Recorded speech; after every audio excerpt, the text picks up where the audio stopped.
Let's move on. The next speaker brings 20 years of media experience to the Southeast Asian region through his company, that's Third Space Consulting. It's described as a boutique Southeast Asian digital and interactive media consultancy. And they're committed to fostering talent, skills, and infrastructure for a thriving regional industry. Previously, he served as the Secretary and Executive Director of the Interactive Advertising Bureau in Singapore. He was also one of the popular faces of the local industry there. He looks after the interests of major companies such as SPNH and MediaCorp, alongside international blue-chip brands such as Yahoo, Microsoft, and Google. As a senior executive, he was head of sales for Yahoo in UK and Ireland, and was a vice president for CBS Outdoor in China, as COO at Active Digital. Any relation, Carla? No? Okay. Active Digital.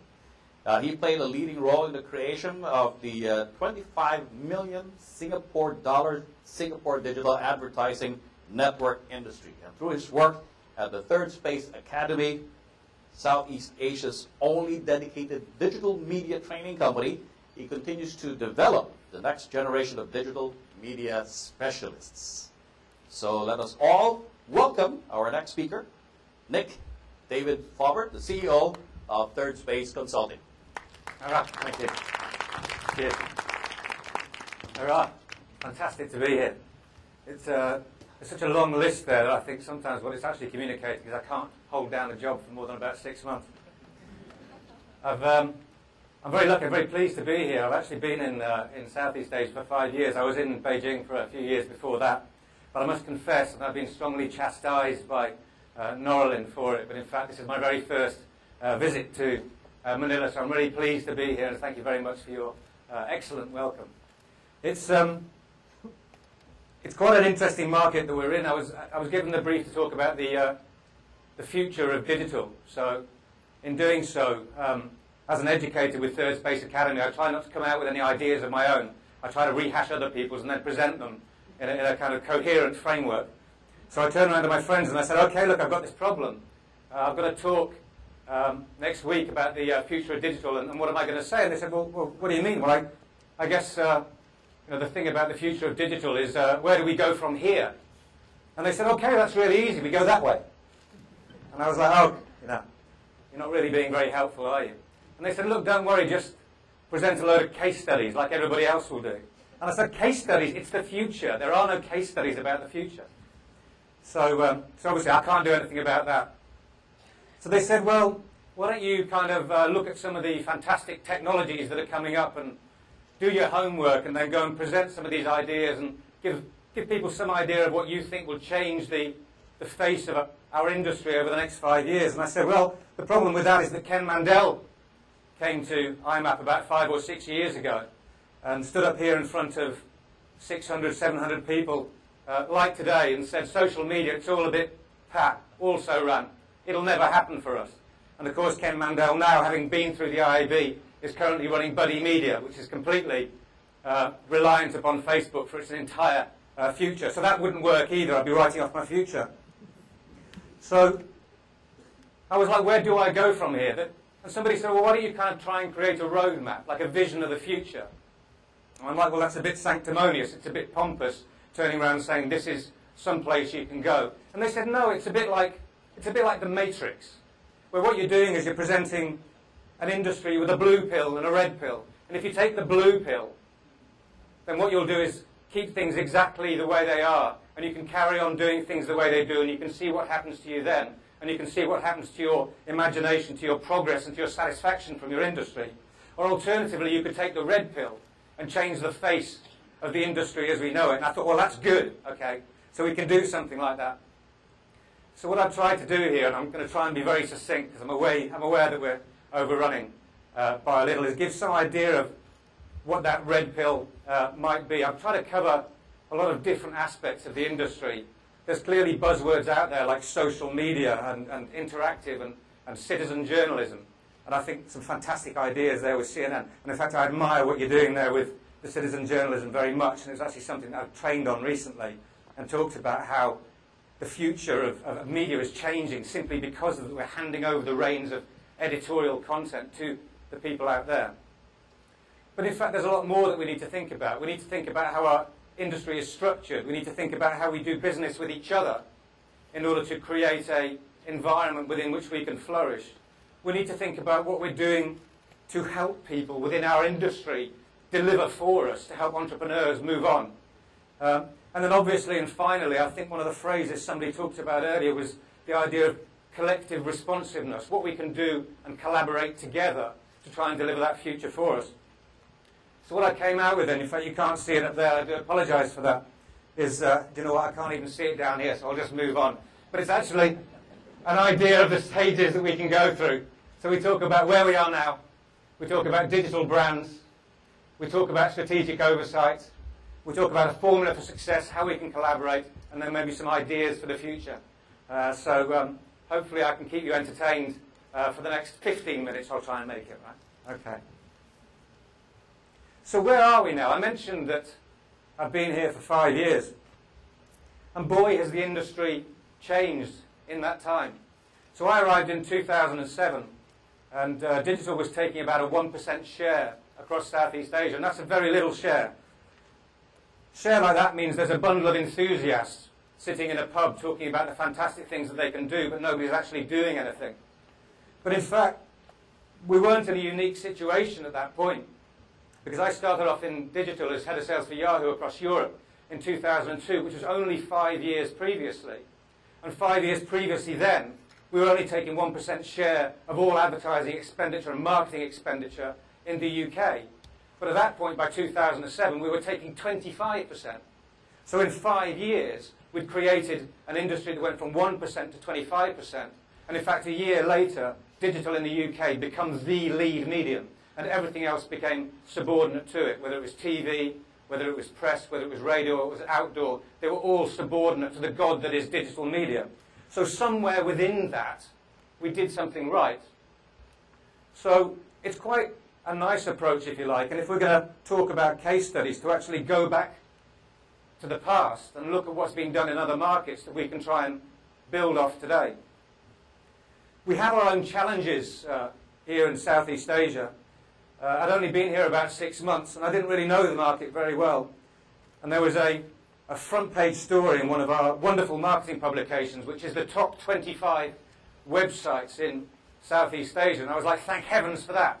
At last, I'm going to get a picture of exactly how the industry works in Southeast Asia.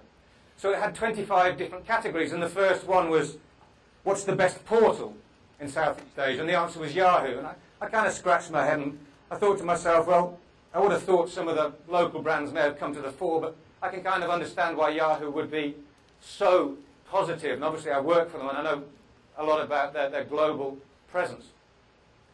And then the next one was, what's the best email service? And that was Yahoo as well. And I'm starting to kind of scratch my head at this point, because I'm thinking, okay, well, Yahoo is a portal, that's kind of understandable, but email service, there's a lot out there that deliver great services. But the list went on, and the challenge was, the answer was Yahoo for everything. So it was, what's the best corporate car website? And the answer was Yahoo. What's the best healthcare website? And the answer was Yahoo. What's the best motoring website? And the answer was Yahoo. And now I've got a bit of a problem, because I know from detailed research into the marketplace that, particularly in Singapore, which is where I was at the time, that actually the runaway market leader in the car, from the consumer point of view, the car industry from the consumer point of view, was SG Carmart, which blew Yahoo Motors into a cocked hat. It had something like 300 times as many viewers every day. But in fact, the marketers didn't know it.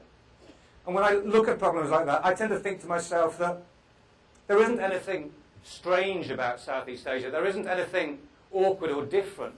But there is a job that we haven't done, because the consumers know what they're watching. The consumers know where they're going. And they're going to local websites and local creations. But the marketers, the people that we're supposed to educate, don't know. And that was a study of 500 marketers across the region. And of those, the answer is Yahoo to everything. So we obviously needed to move on from that somehow. The other question that I had about digital was why we were still at 1%. And the stock answer I had for why digital was still at 1% in Asia is because Asia is just different. We do things differently. We have a much more collectivist society. We see retail and shopping as something we do as a social activity. And so people don't shop online. So I'm like, well, that's a little bit confusing. So I go across to Visa and I go across to MasterCard and I say, what's the evidence that people don't shop online in Southeast Asia? Is it true? I mean, shall I just pack my bags and go home because there's nothing to do here? And they said, well, what do you think the average annual expenditure is per head online in the UK? And I'm like, well, I guess it's kind of a wealthy nation. I'm guessing, what, maybe $1,000 a year is being spent online by people with their credit cards. And they said, well, actually, the figure for us is higher than that. It's about $1,200, but you're in the right ballpark. So I'm like, okay, well, we know how that works. So what are we doing in Southeast Asia? He said, well, where do you think the biggest market is? And I'm saying, okay, the US. And he says, no, the US is less than the UK. The bigger than that is Japan when we're looking at Asia. And they spend about $2,500 a year online. And I'm like, okay, well, that's fantastic. But what does that mean for Southeast Asia? And he says, well, actually, the biggest spenders online in the world are in Southeast Asia. And particularly if you look at Singapore, the average annual spend online with your credit card in Singapore is $4,400 a year. So, in fact, people in Asia, depending on where you are in Asia, whether you're in big cities or whether you're in rural areas, are amongst some of the biggest spenders in the online environment. So there's something else that we need to do in order to get that message out there. So what we had to do then to try and look for the roadmap, the future, was go back to our industry and ask them what the problem is. And that really comes down to where we are now. I mentioned the fact that we have the Third Space Academy, which we teach about 200 to 300 people a year in digital, but it gives us quite a good crowd of people to ask them what's going on. And we ask them, okay, if the problem is not that Asia is different, if the problem is not that people are not spending money online, why are we not getting it right in digital media? And they said, well, we're kind of at a tipping point here. As an industry, we know that we're being moderately successful. We're starting to score points now. At least marketers are thinking about digital. And, you know, as you mentioned, a lot of you in the room here are marketers, because digital is more interesting to you now than it was a few years ago. Maybe we're averaging at 5 or 6% of all digital, but we're not really making a difference.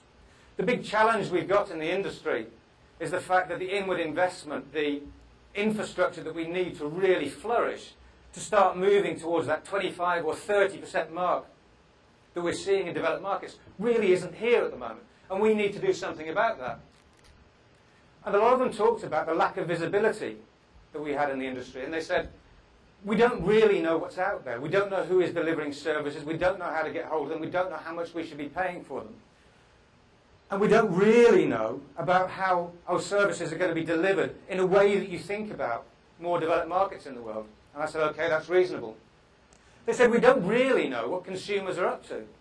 We have a lot of information that we get from social media. And we all have these social media resources where we can get what people are thinking and what people are saying. But we don't really know what they're doing. We don't have the research that we need to go out and prove to marketers that their cash is better spent with us in digital rather than on press or on television, which have all got 25 years of research panels proving that they're the best media, which of course they would, because they were the only ones around at that time. And then finally they said, we don't really know what best practice is. When we're out there and we're talking to 5 or 6 different suppliers, every one of those suppliers is turning around to us and saying, we do it right. The other guys, they're bullshitting you. They're not giving you the straight story. We're the only ones who know the truth. Come and do business with us because we're the only reliable ones. But of course the consequence of that kind of claim is that we're leaving marketers with the idea that nobody is actually reliable, because we're spending more time undermining our direct competitors than we are taking share away from television and newspaper. So we need to do something about that.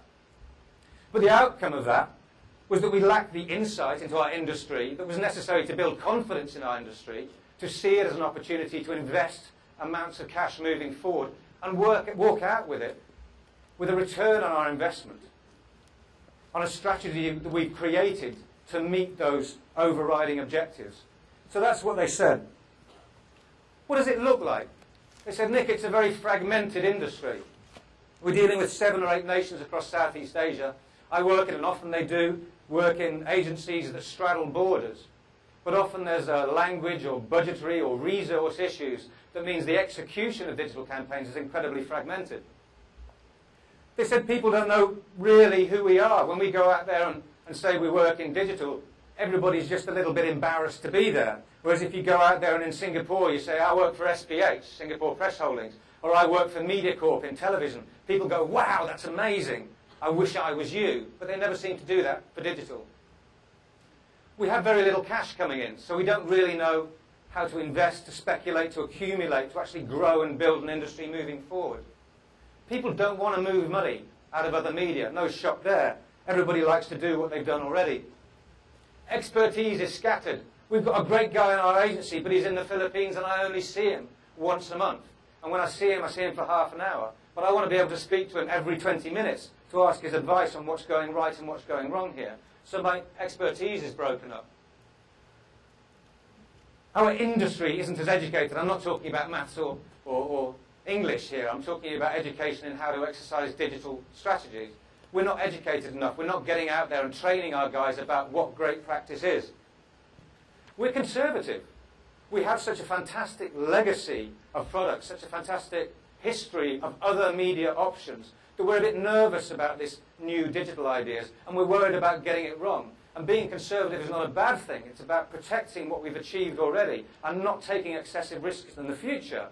But digital feels like one of those risks. And then finally, of course, we're protectionist. When you've got industries that have been successful for 25 or 30 years commercially, you've got people who are built into those industries, who owe their prosperity and their future to those industries. And it's not surprising that they feel very reluctant to let digital step in and take some of that spend away. So really, everything that we're facing as an industry is something that we can address as an industry, that we can get together and collaborate to drive forward. What do we have? We have incredible things. We have incredible people in this room. We have very capable leadership who know what needs to be done and know what direction we need to be taken in. We have established companies and famous names. We've got international proof of concept. We don't need to go out there and prove that digital works afresh. We can take case studies that demonstrate that it worked from different marketplaces. We have ready-to-go technical solutions.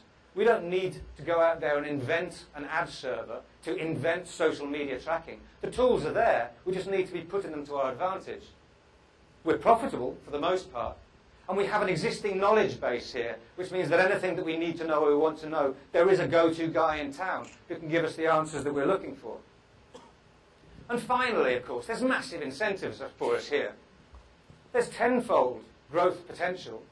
We've already seen that the UK's hit 35%, 38%, 40% and growing. If we're hovering around the 5% market, realistically, we're looking at the opportunity to grow our industry by a factor of 10 over the next 10 years. We have a massive new customer base. A lot of the people who are coming into digital now in order to advertise and promote themselves have not been there before. It's not as if they've tried digital and failed, which would make them very difficult customers to get back. It's people who are genuinely coming anew. And that means our life is very easy in that respect. We've got an incredible influx of talent. Talent is a strange thing. I did a panel session on the subject of digital media, and we were talking about the challenges that we have with talent in Asia. And we had a tweet board going at the back like we will have in a second. And people were saying, what are you saying? Digital media doesn't have the talent. We are the talent. You're old guys. Look at you, Nick. You're 42 years old. I was about to say 41 then, but I keep getting a year older. You're 42 years old. You didn't grow up with digital, right? We did. We are the digital generation. We know about digital and you don't. And I'm like, well, I fully respect your views. But for 42 years, I've grown up in a house and I still don't know how to build one. So understanding and being aware of digital media is not about having the skills and the talent to make it a commercial success. We have persuasive metrics, if only we would use them. Too often, like the Yahoo example, we're going and buying into big brands because we think they're big brands, not because they deliver for us commercially. And then finally, whatever we may say about the US or the UK and their history of capitalism, the reality is that in all of my travels around the world, I have never seen societies as entrepreneurial, as enthusiastic, as collaborative and driven as the ones that we have here in Southeast Asia. And that's something we can really buy into to deliver our future looking forward. It's an important thing. So the question really we have when we're looking at the future is, if that's where we are and if that's what the opportunity is, what are we going to do to deliver on the potential that we have? And that got me thinking about a big idea. And that's what I'm turning around to my mates and saying. I'm saying, what do we need? We need a big idea. What's the big idea for Southeast Asia Digital? What are we going to do to flip things over? And of course, you talk about big ideas and you have to talk about David Ogilvy. It takes a big idea to attract the attention of consumers, read marketers, and get them to buy your product. Unless your advertising contains a big idea, it will pass like a ship in the night. I doubt if more than one campaign in 100 contains a big idea. And in this conversation, we realise that we're starting to talk about cross-purposes. Because not only are we talking about how to drive digital as an industry, but we're also talking about how digital is effective. And there's a slight challenge with the big idea concept. And clearly, I'm not one to criticise a man of David Ogilvy's stature. But there's just something that niggles slightly about the big idea. The big idea is saying, me, I have it. It's my idea. Look at me. I am so proud at what I have here. There's an arrogance about it that states that I have created something that you need to be subordinate to. And you know what? It's not what digital is. It's not what digital ever was. And when we see things that CNN are doing with citizen journalism, we see the biggest brands in digital turning around and saying, do you know what? The big idea is not mine. It's yours. It's the way that you talk to me. So, in that context, is the big idea right for digital? When you're talking about digital, then, we're talking about either our activity as practitioners or our industry. We're talking about branding ourselves as an industry. We're kind of aware of what the brand is for digital. It's kind of innovative, it's forward-thinking, it's collaborative, it's consensus-based. It also has downsides to the brand. It's scary. You might lose a lot of money. It's for young kids who don't know what they're doing. So there's negative sides to that brand as well. But branding doesn't always work. Here, the benefits of my shampoo or the benefits of my motor car. It's a way of lecturing down to people that we're not very good at. And as they say, if it weren't for the pesky consumer, our advertising business would be doing great, because we wouldn't have to listen to anybody else about whether it works or not. So I'm still probing. I'm thinking, what is a brand then? Because it's not that anymore. And I come across this one, and this is back to P&G now. And I know there's a few people from P&G in the room here today. And he said, well, brand is the personification of a product or service, or even an entire company. Like any person, a brand has a physical body. In P&G's case, the products it services or services it provides. Like a person, a brand must mature and change its product over time. But its character and core beliefs shouldn't change. And I'm starting to really like this now. Because it's the idea of as a brand, as a person, as a personality, as something that is flexible and changes over time. But more importantly, as a person, it responds and has a dialogue with other people out there in the industry. So back to Idris then, and ask him to pick up the pieces. And let's have another idea. Well, like human beings, all brands are born equal. The trick is the same to prove one isn't. Branding is the art and science of identifying and fulfilling human physical and emotional needs by capturing their attention, imagination and emotion. Now I really like it. Because now we've moved away from our ivory tower into the concept of the idea of a brand as a personality, but we've defined that personality by the interactions that we have with other people. And that's an interesting story to tell. Because once we start defining brands as a series of interactivities with people, as a dialogue that takes place between us and our customers, all of a sudden we're in a digital world. TV doesn't have a dialogue. Red button or not, it doesn't. Newspaper doesn't have a dialogue. It's inflexible in that approach. Digital, our industry, our skill set, is built on that flexibility. And we're almost turning around to an idea of brand as being something that can only truly be defined in digital. So when I'm standing here and I'm thinking, okay, what is the future of digital? What is the heart of the digital proposition?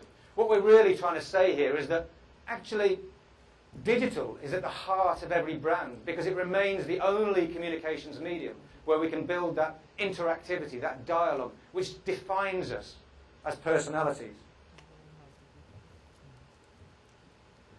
And going back to the Grand Master, Ogilvy then observed from his cloud on high, I have a theory that the best ads come from our personal experience. Some of the good ones I have done can really come out of the real experience of my life, and somehow this has come over as the true and the valid and the persuasive. And this is one final fillip to add to that idea that a brand is a person, is that actually, when communicating with these people, the best amongst us, the people with the track record that demonstrates their success, are the people who say that the best communications come out of the personal experiences of our customers. In other words, our customers should be writing the dialogue. So then that's it as a foundation. That then becomes the foundation of digital. That is the future of digital. The creation of brands that are people, and the communication is defined by our interaction with those people. And the communication to them is this defined by their needs and their requirements coming out of their lifestyle and their personalities. And that then becomes the future of digital. So let's play a game then. We've got to put that into practice. At Third Space, we talk about a 5-stage approach to planning a successful digital media campaign. Plan means sit down there, work out what you're trying to do, set some actionable goals, and lay out the rest of your activity. We're all familiar with that. Build then. Build what? Build ads, build websites. Not for us, no. For us, the priority build, excuse me, the priority build is your CRM site. Because without that, without the interaction with our customers, without the opportunity to understand what they're saying and how they're saying it, everything else becomes pointless. Because we've already defined a brand as that interaction. So build for us is far more than a website. It's far more than an interactive communication. It's about a system, a platform, a foundation for dialogue. What about engagement? Well, engagement is about social media. It's about search. It's about the interchangeability of those two media.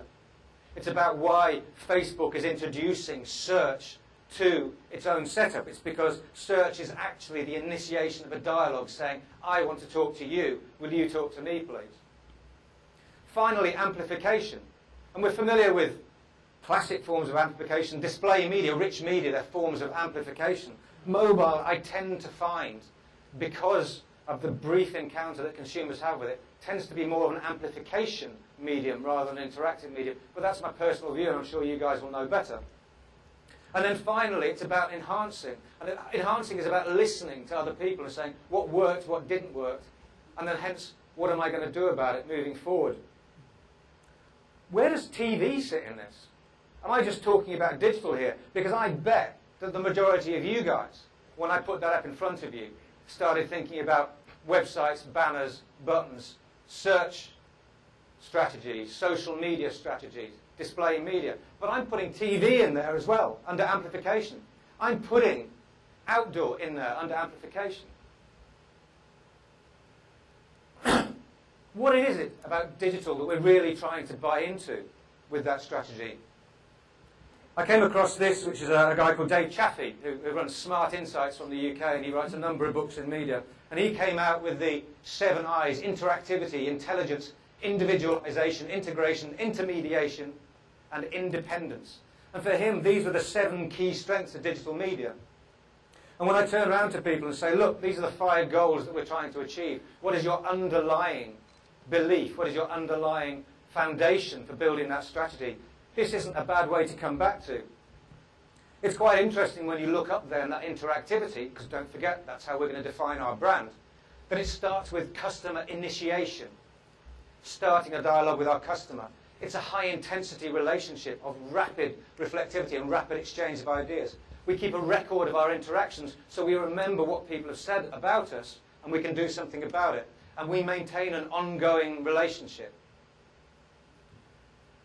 In the UK, in the 80s, so I was old enough then, but one of the challenges that we had was that people were treating pets as toys. As a result, in kind of January and February each year, the streets used to get littered with lost dogs. And they weren't really lost, because the point is that a puppy is great to get for Christmas. But by the time you get into the cold weather of February and you're having to shell out $30 a week to go out and buy food for the thing and to clear up its mess after it and to keep the thing happy and take it for walks every day, it becomes a bit of a chore. So a massive campaign was launched in the UK in about 1985, 1986, which is called A Dog is for Life, not just for Christmas. And I often wonder whether we should approach our consumers in the same light. Do we have a habit as an industry of treating our consumers just to get out of what is important now? Or do I really respect the nature of our relationship? And do I budget in order to have that ongoing relationship? And I think that's a pretty big question we need to ask ourselves. Intelligence is pretty straightforward, but what does individualization and relevance mean? People often turn around and say, oh, I've heard of that. Isn't that behavioral targeting, right? So it means if somebody's been on a car website in the last 2 weeks, I'll serve them an ad that has a car in it because that's somehow relevant to them. Yes, to a degree, but that's not what I'm really talking about when I'm talking about the flexibility of digital. The flexibility of digital is me visiting the John Lewis, which is a bit like Debenhams that you have here, Debenhams, a big department store. And I visited their website a couple of weeks ago, and I was looking specifically at furniture you could acquire from them. For the next 2 weeks, when I experienced John Lewis ads online, the very pieces of furniture that I was looking at were the ones that I had looked at on their website before. That's not just an ad that's tailored to me as an individual because I'm interested in furniture. It's an ad that's targeting me with exactly the information that I have provided with them about my interests now at this moment in my life. And that's what I'm talking about with individualization. With integration, when we're planning digital, what are we doing?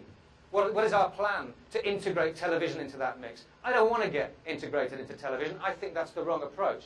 I think television needs to get integrated into us. I think press needs to get integrated into digital because we're the ones who know about the consumer. We're the ones who know about their needs, their requirements, and their stage of life at the moment. And again, when I look to a digital future, it's not just about capitalizing on the strengths of digital. It's also about how we're going to set our goals. Because we all recognize this format. If I'm going to go out and speak to my client and say what I want to do is provide you with a holistic digital strategy, I'm going to look at your market penetration and development, what products you have, your technologies, what your competitors are doing. Do you know what we tend to do there? What we tend to do there is provide a load of reports and PowerPoint documents which we put in front of our clients as evidence of our intelligence, like a cat nipping out and killing a bird and leaving it you on your doorstep as a demonstration of their capacity as a cat. It's not necessarily about insight and analytics. What we're really doing is trying to go through the steps that are necessary in order to provide a symbol of our effectiveness. But for me, a digital future is something that turns round and looks at the digital product, the digital proposition, and says, what is your unique online value proposition? And how will that change in a digital environment? The best example of this is the insurance market. If you go back 20 years, there were kind of 5 insurance products. There was travel insurance, there was motoring insurance, there was health, there was home, and there was life insurance. So those were kind of the 5 key products. And you went out and you just bought one of those 5. The reason why is that the only interaction you'd have when it came down to insurance was a dialogue with a man who knocked at your door or you met out at a coffee shop once every couple of months or so to try and get you to buy another policy off him. And it was far too complicated to tailor something to meet your requirements. The insurance market now has changed unbelievably since then. The majority of major insurers out there may have 150 or 200 different policies based on particular individuals that can only be created because of the digital environment, because of the flexibility that we have. So when I talk about market penetration and product development diversification, that's what I'm talking about here. I'm talking about the wholesale change of your industry, of your productivity, in order to meet the flexibility of digital. I'm talking about moving research and development away from the tech nerds and into your customers to get them to design the best next product coming forward. And of course, we've got great examples of that in things like Dell Storm, where people were invited to design their own computer and then put it in front of their mates and say, hey, do you want to buy it too? Because I built it the way that I wanted it. And the surprising thing from Dell's point of view is that the computers that were built were not the ones that they would have built acting independently, but it was the ones that the consumers bought. So CRM then sits at the centre of digital, and digital sits at the centre of the media world. What is CRM about? It's about getting out there and sourcing our industry, finding out what satisfies them, what is their loyalty, what is their value and potential as customers to us. I don't want to treat them as a number, not a name, but we have to be commercially realistic about the possibilities going forward. It's about looking at our consumers as more than just purchasers of our product, but with ideas like net promoter scoring, thinking about how our advocates can support us and we can support them to go out and provide our products to their friends and colleagues and people who trust and believe what they say. It's about eCRM, which is where most of us spend our time, which is about acquisition and engagement. But you'll note that from my perspective, that's the third thing we should be doing when we're looking at CRM. And I know there's a great talk this afternoon about CRM and how we develop customer relationship management over and above just delivering the conversion figures. And then finally, it's about longevity. I was chatting with a guy called David Waring from Borneo Motors, and he was talking about when he first went into Borneo Motors, who look after the Toyota distribution. And he said when he went in there, they didn't really understand CRM. What they did is they went out and spent a huge amount of money above the line. And he said that's fine, because that's how you sell your first car. CRM is about how you sell your second car, your third car, your fourth car, your fifth car, and your sixth car. And at the moment, you've allocated 3% of your overall budget to CRM, but 95% of your cars are going to be sold through CRM. So what he did there was a wholesale restructure of the way that they work their company to steer away from big brand statements and ivory towers to where the cars were getting sold, which is a one-on-one relationship with the customers. It means for us, and I'm sorry because some of you in the room are these guys. This is the search nerd, the tech specialist, the guy who goes out there. He's a roving guy, and boy, does he get paid a lot. These guys get paid $20,000, $30,000 a month to come in with their intense and incredibly valuable tech knowledge to rip apart the coding on your website, to give you some backlinks and say, Bosh, look, I've taken you from number 50 in the rankings to number 7. But this is a changed world. Even Google has recognized the importance of satisfying customer needs, and changes like Panda and Penguin are all about content marketing. This means that driving presence in the consumer's mind moving forward won't be about tech switches, tech changes, coding, manipulation.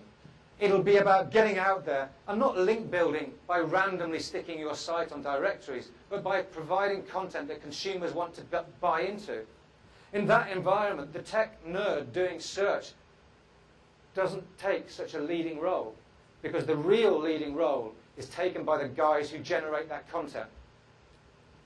Now, I propose to you that the guys who are going to generate that content aren't even in the marketing department. I think they'll be in customer service. I think they'll be in R&D. I think they'll be the guys working on the shop floor. I think they'll be the guys who go to your exhibitions and talk about your products and gossip amongst themselves. That's what your tech content's going to be. That's what's going to get you up there in search results. That's what consumers want, and that's what's going to make you get found. So that means that even we, as a digital industry, can't sit here on our laurels, because I'm sorry, the world has changed in digital too. And it's changed to one where we have to start satisfying the needs of our customers with content. And as I've said, CRM sits at the core. And of course, it changes the way that we have to talk about TV and press. If these were media where we used to plan for 6 months in advance, and we'd sit down, we'd come out with our great idea, and we'd get the creative director in, who is, and I have the ultimate respect for these guys, genius in terms of creative communication, and they generate fantastic ideas, and then we work at those and develop them and spend $1 million on a TV campaign. By the time that TV campaign goes live, whatever we thought the consumer was thinking is already 6 months old. Yeah? Which means there's no feasible, practical way that TV advertising can represent the zeitgeist, the time at the moment, our consumers' set of beliefs and needs and feelings. And we've seen, again, with the CNN stuff this morning, how major events, whether they're hurricanes, whether they're accidents within our political elite, can change the way that we view ourselves as a country and change the way that we want to move forward. So TV and press become somewhat inflexible in this changing world. So, okay, what change am I asking for? And I don't know. But I know a guy who does. Nick Hurst over at Low London, he's only a young guy. He's only in his late 20s. He's probably much more ingenious than I am and much more creative as a result because he can look at things with fresh eyes. And he said, well, look at what we've got at the moment. At the moment, advertising and communication is dominated by conceptual planners. They tend to be found in creative agencies, and these are incredible guys, incredible thinkers. They bring so much value to our industry, it's unreal. They tend to think about platonic concepts. They tend to think about visual, grand ideas that we shall take out there. They tend to think about the table not as a physical thing that we sit at, but as a concept, an idea, a communication of values. And this is the conceptual planner that has dictated over the last century the way in which we communicate with our customers. Practical planners tend to be found in our media industry. These are people for whom actually the behaviour of our customers here and now today has a direct influence on what your marketing execution will be. It tends to be tangible and dynamic assets. It tends to be what circulation is this magazine, what magazines are my customers reading, what websites are they going to, and what are they responding to. So our industry itself has created silos because it's got media people over there who are focused on my customer right here, right now, using ideas that are generated in a different organisation that are about concepts and big ideas and generally speaking inflexible. So our structure doesn't really work for us. And what Nick proposed was the experience planner. And he said, stop thinking about media, about advertising, as the one great idea that we then channel literally through channels to get it out to ideas, where we stand in our ivory tower and throw out our wares like the cat and the dead bird on the doorstep. Yeah? Well, he turned around and says, the person who is going to be valuable moving forward is the experience planner. This is somebody who takes that entire process from the marketing department, from the company, from the corporation, from the producer of the goods and services, and their understanding of the consumer and the consumer needs and their product development, and governs and leads this entire route through every single media option that we're looking at, and talks about TV and press and digital and search and social as a range of experiences. A range of experiences that will change from person to person and individual to individual, and most importantly, meet the requirements of different individuals at different times. Tesco, not very big in the Philippines, but a very interesting case study from the UK. They've actually generated a website that can never be seen the same again twice. And I think, for me, that's an incredible response to the idea of experience-based planning. Every time you go to that website, you're a different person. You bought something different in their shop last week. You looked at different pages on the internet. You encounter different people who are doing different things and have different shopping habits. And every one of those pieces of information is fed into the grand calculations which define their homepage for you.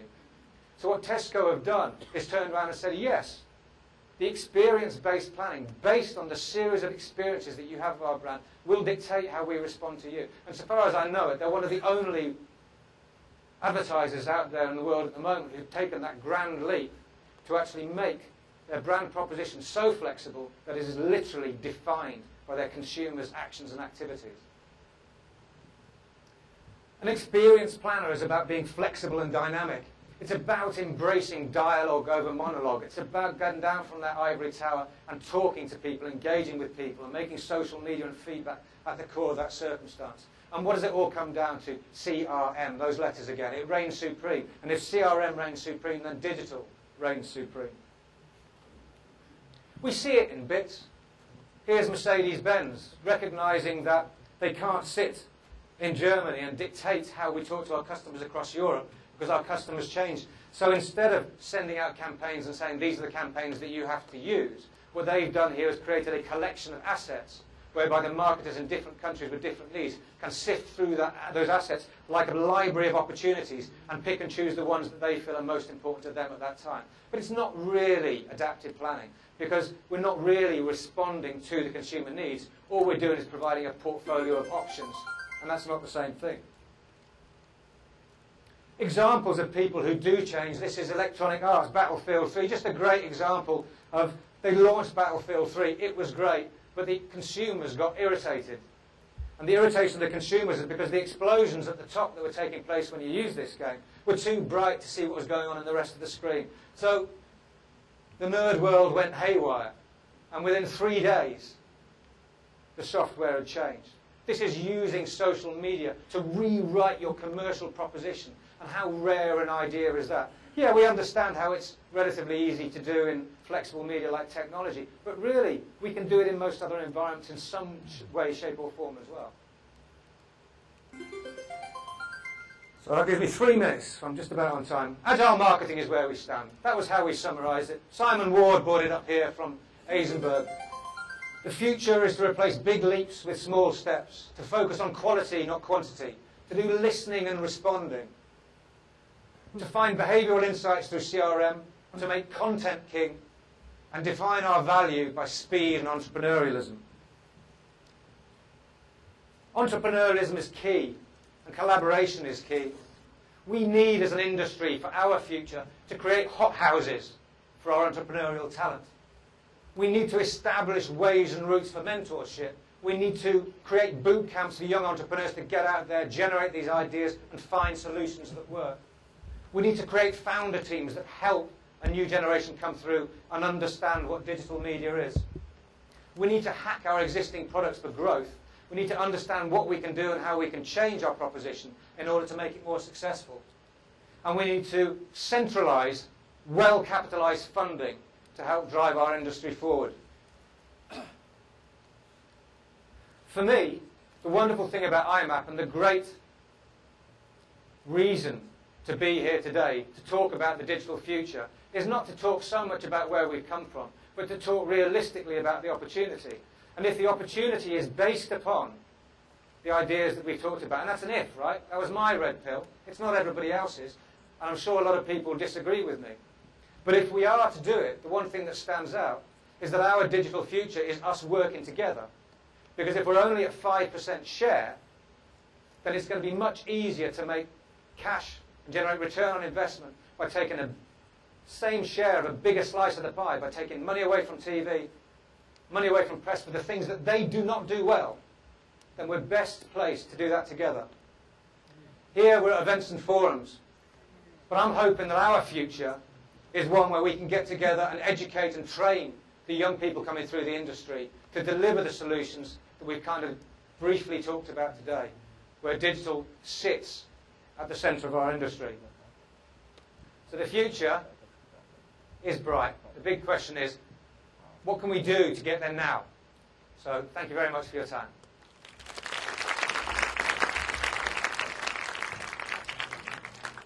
And now, just like in the Matrix, do we take the red chair? Or do we take the yellow? The red one. All right, take the yellow one. Okay. All right, take the red. We have just enough time for 2 questions. Just 2 questions because we have to move faster now. We have 2 more speakers for the morning session. So, anybody interested in asking the first question?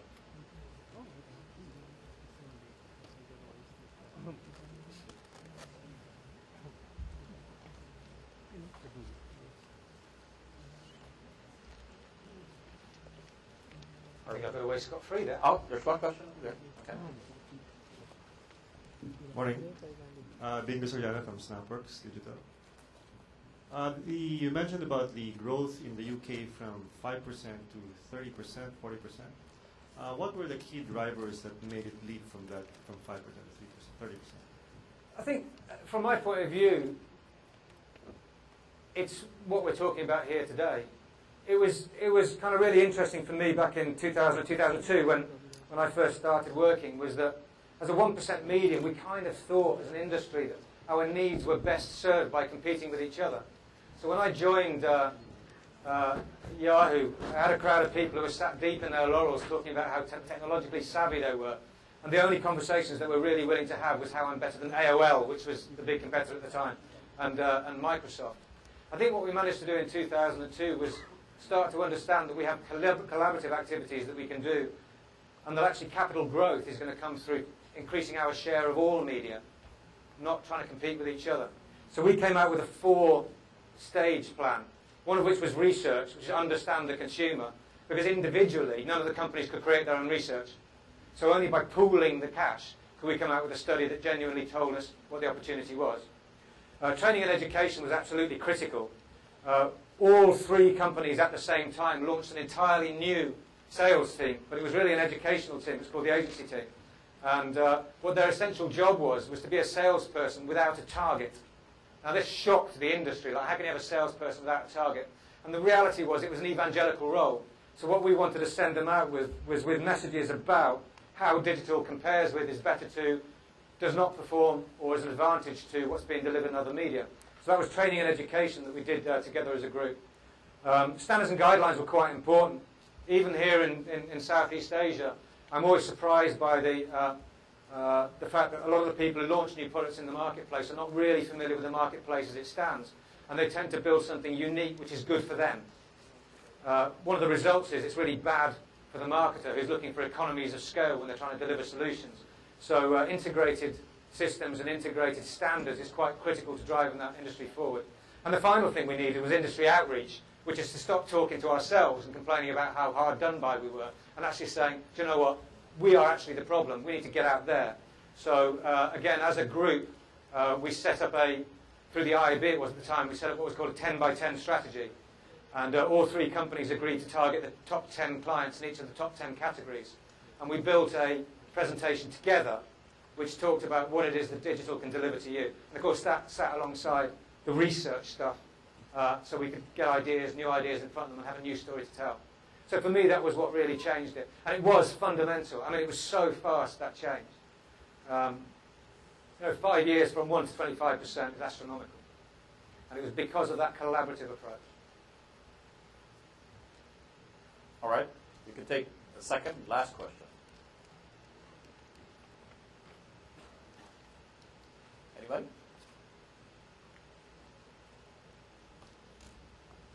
All right. Oh, we also have other folks in another theater. All right. We can also take questions from the other folks in the other theater. So, are there any questions from the guys out there? We have one here. Okay. Hi, my name is Bill Pascuzzi. I'm with AdStream, also a Singaporean company. And I was looking through a couple of augmented reality sites, and I'm just wondering what your opinion is on this as far as the future, Nick. I'm seeing a convergence of some of the digital media where you're able to actually scan in a newspaper or magazine. And actually, when you're in certain applications, certain apps on your phone or whatever you're using, you're able to actually kick off a video or kick off some other media that actually brings whatever is on that print media to life. Are you guys doing any of that in your school? Yeah, we kind of talk about it a little bit. I think there's a fantastic array of technologies that are coming out. One of the things that really scares me within digital is we get so excited about the next great thing that we actually forget the core needs and requirements of our industry. I used to work in outdoor advertising. That was what I was doing over in Beijing. And we had a division called Impact. And what Impact did was they added sexy things onto the sides of buses and bus shelters, like scratch and smell and moving eyes and screens on the sides of buses and things like that. The thing that we always used to say is that always started the conversation. It always started the conversation. So we used to say impact is 97% of the conversation. So when we're getting out there and we want to talk about outdoor, that's what we need to talk about. The problem we always had with impact is it wasn't necessarily particularly efficient or productive. So it was always 3% of the revenue. So I kind of think about some of the more modern, sexy ideas as 97% of the conversation and 3% of the revenue. There's kind of an asset within augmented reality which has yet to be exploited. But for me, the really core arguments about digital are the ones that we're talking about when we're talking about CRM, when we're talking about getting to the essence of the customer, the relationship, their needs and requirements today. And if you like, augmented reality is an addition of finesse and momentary assets to that kind of environment. But I think trying to exploit that commercially is going to be difficult in the short term because you still need economies of scale when you're trying to run a marketing department and sell 10,000 cars today. I love augmented reality. As a consumer, I think it's fun. As a technology, it delivers information to me when I need it. As a commercial opportunity, I think it's a little bit more of a struggle. But we need it because that's how we make conversations with marketers in the first place. So there's kind of it's a great opportunity. I don't quite know how to exploit it, but it's vital to our infrastructure and our system in order to help those conversations take place. All right. Okay. Good. All right. Interesting, though, that you actually brought up one of the very first examples of augmented reality, scratch and sniff. Check. Who remembers scratch and sniff, right? Everybody remembers scratch and sniff. I was waiting for Playboy to have scratch and sniff. Okay. Forget it. Nobody wanted it. That's my idea, my big idea. David Ogilvy, don't get that. Nick, thank you very much. Big hand for Nick Fawbert.